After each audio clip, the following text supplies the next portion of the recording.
everybody, and welcome to The Meeting Place. I'm your host, Jonathan Colleton, and this is UTSC's Student Life podcast, where I talk to one student each week about their experiences at UTSC. This week's guest is Divya Dey, who has been heavily involved in extracurriculars in her 2+ years of university. We talk about her time with the Indian Students Association, being a director on the board for the Students Union, and what it's like to be a work-study student for athletics and rec while working from home. Here is my interview with Divya. Divya, welcome to the podcast. How are you doing today? I'm good. How are you? I'm doing very well. It's Fridays and it's near the end of the day, so that's great. That means the weekend is almost here. So yeah, I know you had an exam this morning, so I hope you're feeling better about that now that it's done with. For sure. And the weather's perfect, so that always makes things better. Absolutely. Unfortunately, I haven't even really looked outside yet today. I'm going to have to go for a walk after work or something. Otherwise, I'm just going to be stuck in my apartment all day. But enough about me. This podcast is about you. So let's talk about you and your academic program and how you ended up picking UTSC as a school in the first place. So tell me what it is about UTSC that interested you. Honestly, at first, when I was first looking at universities to apply for, UTSC was not there. It was just kind of like I knew University of Toronto, just the two other campuses were just kind of canceled in my brain. But eventually, when I was looking at different programs, my parents were really into the Scarborough campus, and I was a little iffy still.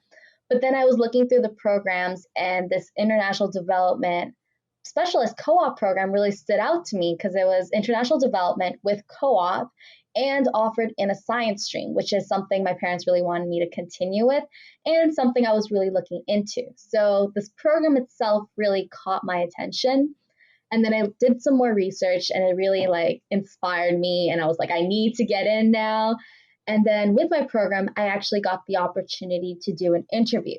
So I got to come into campus, got to see around, got to meet some professors. And then from there, I was okay, I have to get in now. And fortunately, it worked out perfectly. And here I am. Wow. Okay. So I didn't realize there were any programs other than music programs really that did interviews for people in advance. So that's got to be an interesting situation. Was that the only program that you were applying for anywhere that had an interview? Oh, yeah. Honestly, I didn't really consider that university applications really had an interview process, but this one did. There was obviously your grades, there was a supplementary application, and addition, there was this interview. So it was a lengthy process, but honestly worth it at the end. Okay, great. And are you a Scarborough native from the GTA? Was it nearby to you? Or did you have to move here to come to campus? So I'm actually from Toronto. I'm just from the west side. So I live in Etobicoke. So do I. Hey, that's great. Well, we're not going to share our location on the podcast. We'll talk about that after. Okay, for sure. I'm pretty sure I don't want other people to know exactly where I live. Yeah. All right. So yeah, you have to either commute across the city or find a way to get to campus. So how do you from Etobicoke get to campus? Do you drive? So for the first 2 years, it was commuting. And commuting, if you know, is 2 hours one way for the entire subway line from Kipling all the way to Kennedy. So it's the entire subway line, 2 buses from either end, and it's just a 2-hour commute one way. So I would spend if I had to go to campus that day, I would spend 4 hours commuting just for school. Yeah, that's a long way to go for school. So it's better now though? It sounds like less than the 2-hour transit. I mean, currently there's this whole pandemic happening, so I don't really need to go to campus. Very good point. But I also got a car, so I'm hoping if things open up again, that I'll be able to use it. You can be living my life. Take the 401 to work every day. It's a long way, but it's not that bad. You know what's funny? I ended up starting to listen to podcasts every day on my way to work. And that's kind of how this one came about. So you'll find something to listen to on your way every day. It's the best when you're stuck in the rush hour traffic, especially. Definitely. All right. So you end up getting in to UTSC after your interview, and you're in international development studies, but you're majoring in environmental science, minoring in French. So explain to me how exactly that works, because I know international development studies. I always thought it was a major that students were taking at UTSC, but you're majoring in environmental science. So how's that work? So I'm in the specialist program alongside with co-op, and the IDS specialist program has two different streams. One is for the arts, one is for science. The arts is more versatile and you could kind of go in different directions, either with anthropology, media, etc. But with the science stream, it's heavily focused on the environment. So more so on the climate change aspects and how we can like agroforestry, erosion, all these kind of environmental science problems, which also have a play in an international focus too, of how some countries are more prone to climate impacts than others. So the two kind of interconnect in a really strange way that people don't really see. But it's quite interesting because it combines both my passions. Because in high school, I was always really passionate about international development, helping the world abroad. And when I found this program, it was perfect because I also love the environment and just looking at the trees. I love hiking. I go all the time when I can, and just different aspects of the environment too, which I really want to contribute in the future. So these two kind of went hand in hand together.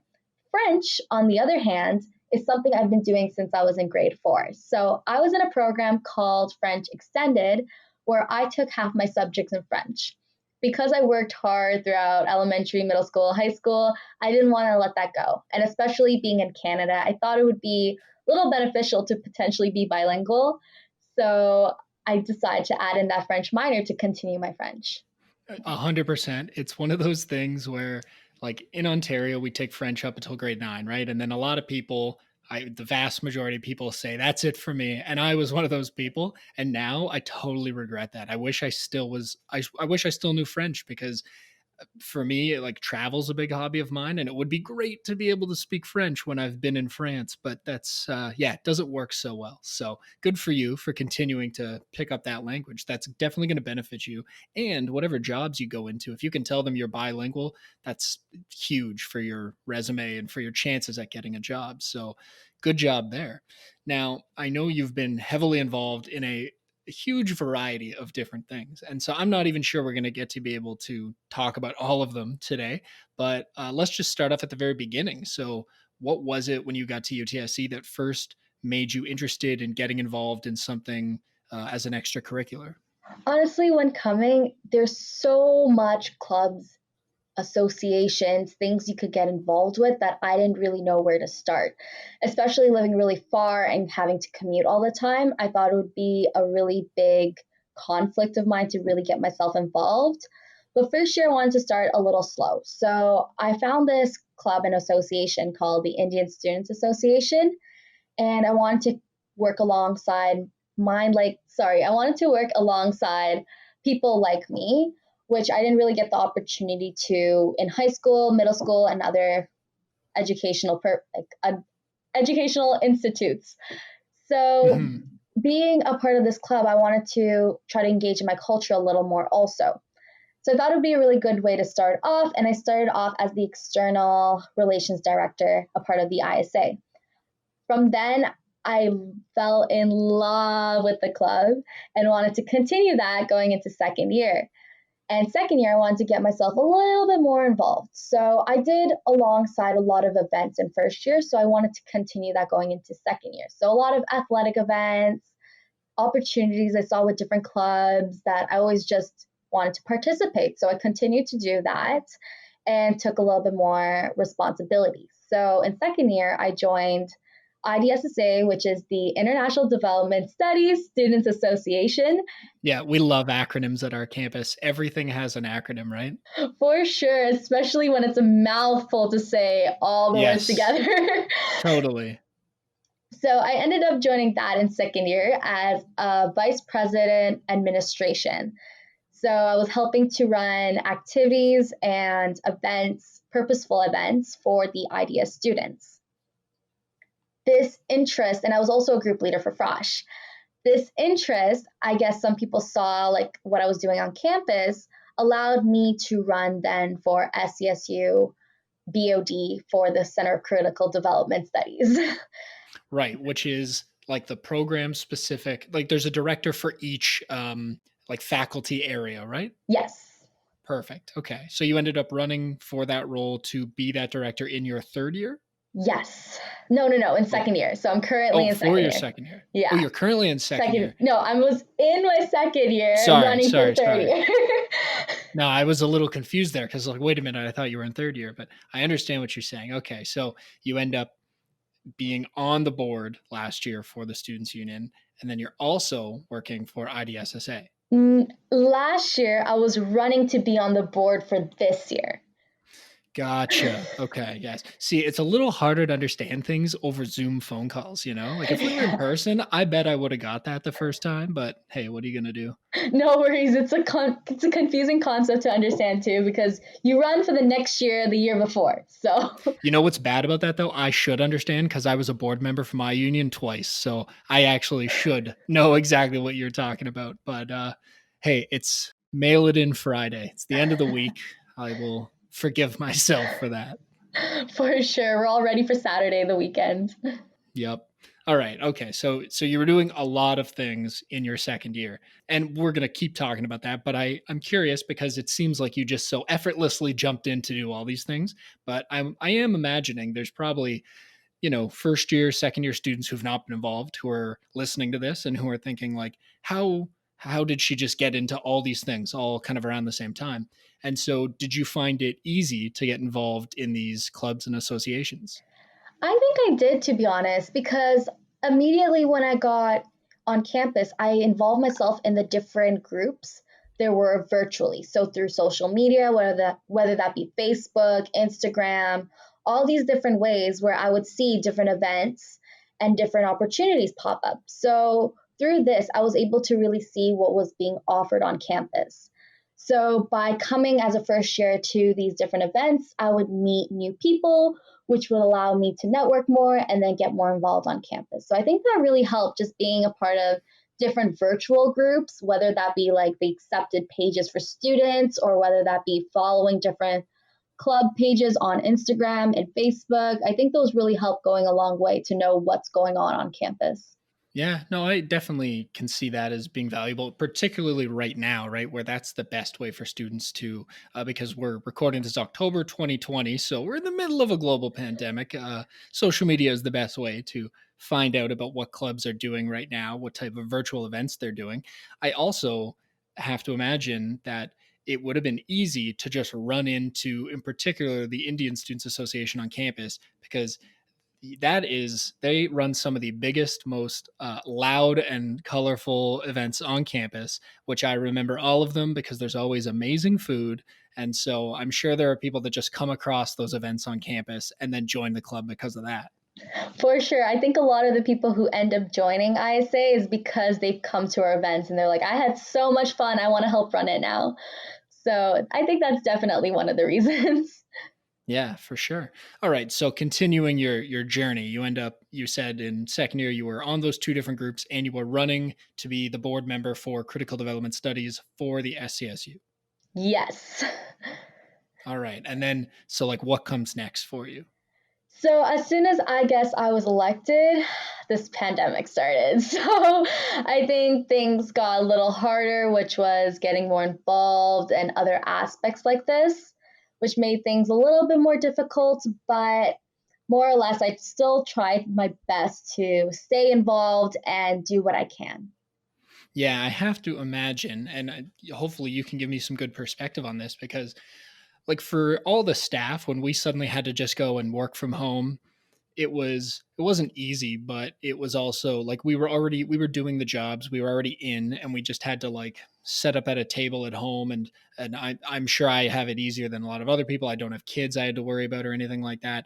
But I remember thinking in like April, May that it would be hard for student executives to be transitioning into brand new roles when you can't actually be on campus. And my particular thought was about the students union and all those executives and directors having to jump into this brand new role and sort of take over when you can't really like you can only get so much out of a Zoom room call, and we're talking about board meetings with like what 17 people on the board or something like that. So what was that transition like when you were doing it from home? It was definitely not the ideal experience because I know there was a lot of more involving aspects to being a board of director. I understand that we were supposed to go through like some training and that was in person, like a little retreat and all these different aspects that unfortunately couldn't be done in person. But on the other hand, there are some really good things that came out of it, which was making attending these board meetings much easier because you didn't have to really commute or meet at a certain location Right, and right.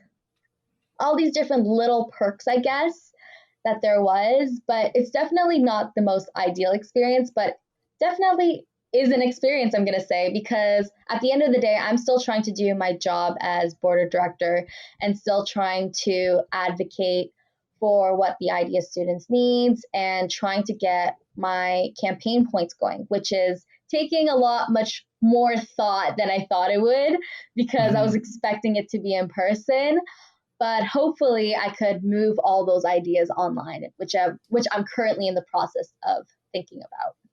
Perfect. Now, I realize there's probably people who are listening to this that aren't super familiar with what the board members do for the Students Union. So tell me a little bit about what that role is like and what is it that you're helping out with? So for sure, every month we meet as a union to discuss what everyone has practically done for the entire month. So the executives will go first by saying what they've done for the past month and if they have anything that they want to pass. Pass meaning that these things will be implemented to the students. So for example, we recently had like a motion passed, which was to make the first year direct positions more so of a hired experience rather than an elective process. So this is something that would be brought up, and then we as a board committee vote on it. And we kind of represent what the IDEA students would want or whatever program that everyone is representing and feel is best for the students. So accordingly, we vote on different motions, and us as board members also present our ideas and what we've been doing for the past month. Right. Yeah. So your job is to represent what the students in your program want, and there are 16 or so other directors all representing the students from their different faculties or programs. So it's really this is politics. You are participating in democracy. It's like a mini parliament where you have to all figure out what your constituents want and then vote accordingly. It is. And honestly, I didn't even realize it until I was really a part of it because there's all these different terms that you have to use when being on the union and in a meeting. And Because you guys use Robert's Rule of Order, don't you? yes, it's Yes. super confusing. Yeah, And if it works, it's very effective in ensuring there's a proper order to the system, but like there's a very specific rule chart you need to use, right? for sure, yes, I was trying to like voice my opinions the other day and I kept being interrupted saying you have to use the proper words and I was like, "Oh, I don't know. This is so confusing." But it's okay. I guess it worked out at the end. Yeah. But so far, as it sounds like it's been a positive experience, even though you have to learn the Robert's Rules of Order. For sure, for sure. There's definitely a lot of good things coming out of it, and you definitely see a lot more which goes under SCSU. Yeah, definitely. And so I also know that this year you told me you're the co-president of the ISA, the Indian Students Association. So what's that like for this year as a group? How are you kind of functioning in an online setting? Obviously, it's not the most ideal timing just because our events are more so known to be in person, very together, have like a lot of fun on that kind of aspect. And unfortunately, the year before, I was outreach director and we couldn't do Bollywood night. And because the quarantine started like 4 days before our event, Oh yeah, I which remember I felt really bad. You were one of the two events that I had to shut down with like almost no notice. So yeah, that was a little rough. You were supposed to be like a Tuesday night, I think, and I told you on the Thursday that you couldn't do it because we were shutting everything down. So yeah, sorry about that. no worries, totally understandable, but super kind of unfortunate in our sense because we were so close yet so far.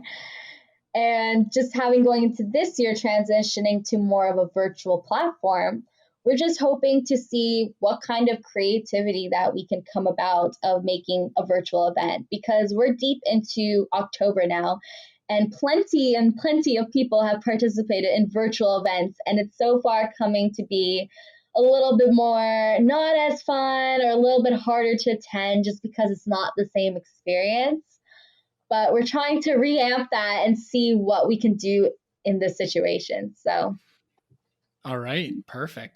Now, one of the other things I was really curious to talk to you about, you said you're a work study student for the Department of Athletics this year. So, that to me is one where I'm like, I have so many questions. So, just tell me about what it is you do in that role. for sure. So I started as a virtual recreation assistant in the past summer, and there were three of us, and this was kind of like getting started with the virtual event. So we were just trying to brainstorm of what athletic ways that we can host virtual activities. So some of the things I've done was host some game nights, which were some were with movement, some were more stable, and such as Family Feud or having an escape room, so different game night activities, which were a lot of fun and highly recommend to for you to attend still. We're still keeping those going. And also I had the opportunity to host like different workouts, which was a lot of fun because we'd host them on like an Instagram live, and then people could tune in and work out with us. So just different creative ways to host online events to make it fun and engaging for students. Because when I started in the summer, this is when everything really hit, and a lot of people were being like interpreting the situation in different ways, and it was impacting people differently. So Mhm. we wanted to make sure that people are still moving around, people are still being able to have a lot of fun in the situation that they're in. So it was just trying to make events for people to have fun and engage in. And that's what I'm continuing to do in this semester, just continuing to plan more virtual events, more virtual activities for people to come in and have fun. Perfect. And what's the best place then for people to find out what type of events athletics is running? Is it like an Instagram page or their website or Facebook or where? For sure. So we put our information out everywhere. So it's on Instagram, it's on Facebook, it's on our website. So you could check those three different platforms and you're sure to find something that's going on. Like we're trying to do different things right now. We have some social media challenges, which come with prizes and just fun virtual game nights and activities. I know there's some in person components where if you live nearby, the tennis courts are open right now. So you could definitely check those out too. There's a lot of different things going on in athletics, so be sure to check it out. Perfect. All right. Well, we have covered a lot of ground of all the various things you've been involved in. So I want to thank you so much for sharing all these experiences with all of the students on campus who hopefully they're going to be interested in getting involved in some of the same things you are. And yeah, thanks so much. For sure. It was my pleasure.